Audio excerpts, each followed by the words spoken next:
It's Milwaukee's new Energy 106.9, and it's Brandon hanging out with Miguel, R&B superstar in the Energy Studios. How you doing, man? Welcome. Thanks for having me. No problem. You know, before we talk about your album Kaleidoscope Dream, I want to do a thing I call 10 questions. Okay, let's do it. All right. Sexiest celebrity.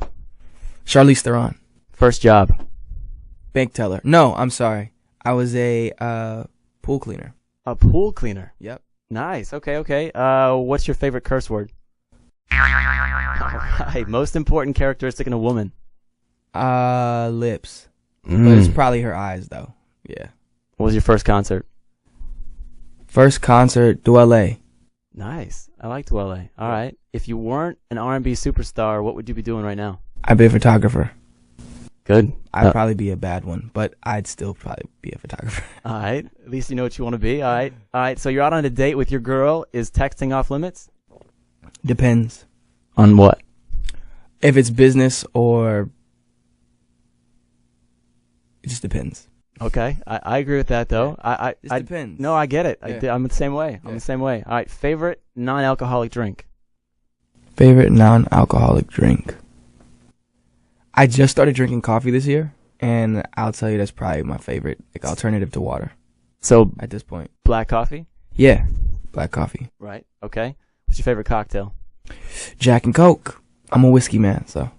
I heard you like Jameson. I do drink Jamie too. Jamie. Mm-hmm. So Johnny Walker. So I went and got you a bottle of Jameson No to welcome way, you to dude. Milwaukee. Say word. Yeah, bro. Thank you. What? That's for you. Thanks for coming to Milwaukee. You see how bright my eyes are right now? Thank you for stopping by the Energy Studios. Just like that, some Jameson. See what you can do. If you could drink that with anybody, who would you drink it with? A celebrity. Oh, that's tough. One person.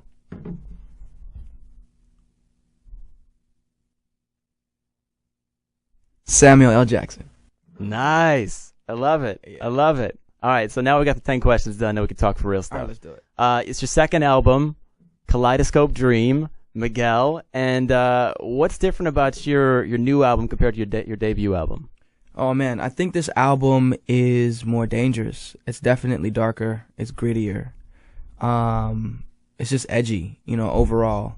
I think the purpose of this album for me was to set the tone for the kind of career that I hope to build, Sure. And I took a few risks, especially with the album sonically and the structure of some of the songs. Even the approach is completely different compared to the first album. Whereas the first album, All I Want Is You, is a lot more allegorical and based on actual events, and situations that I lived through. Sure. It was like my first three real loves, my first three girlfriends. And this album is more about describing my life. It was me trying to paint the picture or give the sonic presentation or soundtrack to my lifestyle. And because I was coming from that perspective, I was so much more focused on the overall texture and the color and the way that the music kind of just felt. So the lyric kind of takes a background to the feel. I'm more using the lyric as another instrument as opposed to telling a story. Sure. So do you write all your songs? Absolutely. Every single one of them? Absolutely. Yeah, I wrote That's every incredible. song on All I Want Is You, and on this album I wrote every song. With the exception of Use Me, I co-wrote that with Ronnie James, Elle Varner, and Nicole Cave, all good friends of mine. And Where's the Fun in Forever, I co-wrote with Alicia Keys, yeah. Cool, real cool. Everything else, if I didn't produce it, I co-produced it. If I didn't co-produce it, I played on it. And what is everybody knows Adorn. What's Adorn about? That's the superstar right now. That's the song. Man, it's been a really, really cool experience watching how that song's been connecting, with different audiences. It's been amazing, man. I'm really appreciative, excuse me. That song began really in New York. I was getting on a plane. I didn't see my girl in 2 weeks, and we normally don't let more than a week and a half go without seeing each other. You know what I'm saying? Yeah. And I was on a plane, getting on the plane rather, and I was hearing these chords, and for the past week I had been playing with this word adorn, and I was like, man, it'd be really cool to have a song called Adorn. I don't think anyone's ever used that.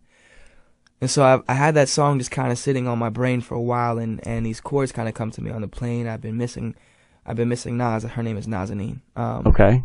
So I finally got home. We spent some time, of course, and you know, these lips can't wait to taste your skin. That's all the angst. You know, I'm anxious to see her. You know, and these eyes.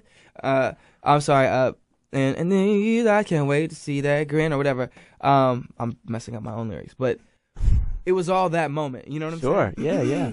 But the first portion of the song that came was let it dress you down, and you gotta know. I'm thinking about adorn. I'm like, okay, let my love adorn you. Like, how does that work? Like, it would be ill to say like let it clothe you. Like, let me, you know what I'm saying? Let me put it all on. I guess put it all on you. And yeah, man, that's how the song came about.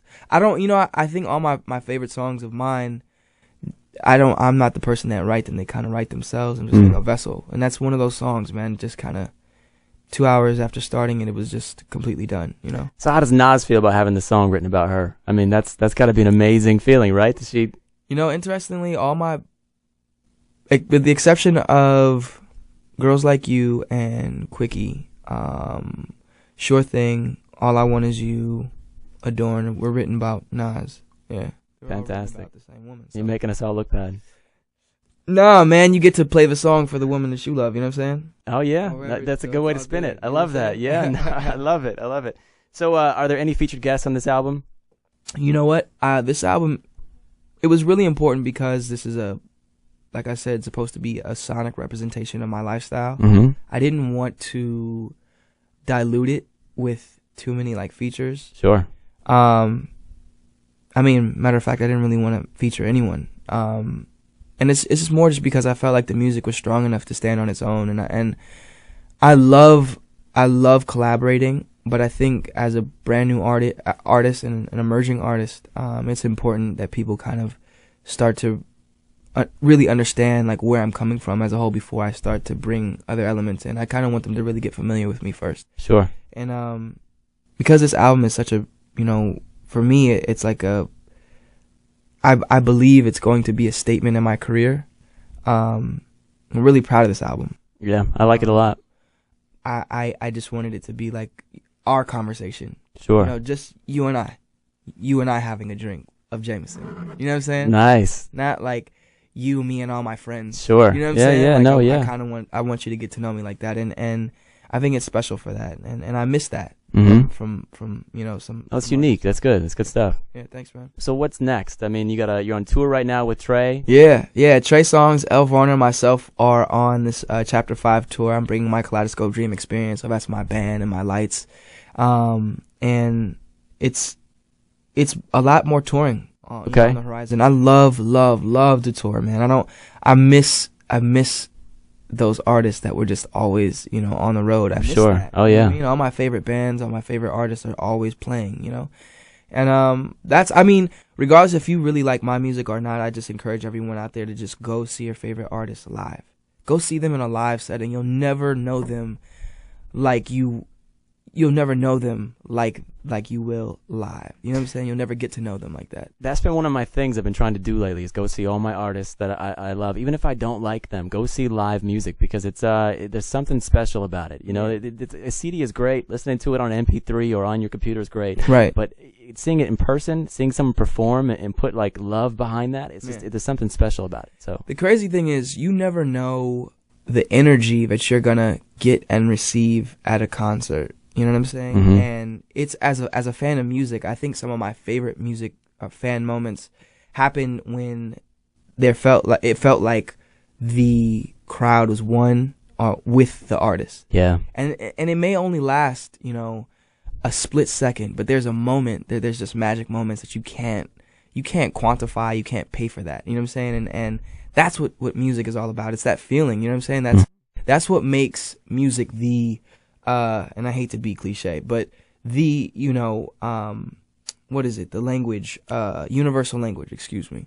It's the universal language because it's really rooted in emotion, and that's what makes us human. That's what separates us from, you know, animals, is the fact that we feel and we can describe and communicate. And despite language barriers or whatever, what have you, you can feel that in the music, and you're only going to get that in a live setting. You know what I'm saying? You'll never experience it any other way. So I encourage people to come see me live, but if not me, see your favorite artist live. So you live. I read that you're going to be out with Alicia on tour in 2013. Yeah. Alicia Keys in May. Well, I'm headlining a tour a European tour. Okay. Which has been a blessing, man. I couldn't do that last year, so we're doing Europe in January. Then I'll come back for Alicia, and then after Alicia, I have a really big tour to announce. Right after her with an amazing artist as well. So I'm really excited about that. When are you going to announce that? I can't say. Okay. But it'll probably be within the next month. Yeah, we'll announce it. I'm really excited about it, man. All right, Miguel, thank you for stopping by. We'll look for you on tour in 2013 with Alicia. That's right. Come see us live. Can I tell them where to find me online and whatnot? Oh, yeah. Whatever you got to say. Go ahead. Cool. To keep up with the latest and greatest, make sure you go to officialmiguel.com. And if you have Twitter or Instagram, you can follow me at Miguel Unlimited. It's really that simple, and I retweet a lot and respond. So I started following you last night, and I found out you crushed your iPhone. Man, yeah, it was one of those Jameson. Show the camera what you did, if you don't mind. Look, yeah, I found this out on Twitter last night. So it's the kind of stuff you find out. Yeah, this is no good. See, Spider-Man phone. Yeah, it's a no good. Our spider web phone, rather. Right. Everybody does it, though. It was an eventful night, though. I had a great time. The stories behind it. Thanks for coming by. Thanks, man. Thanks for having us. All right.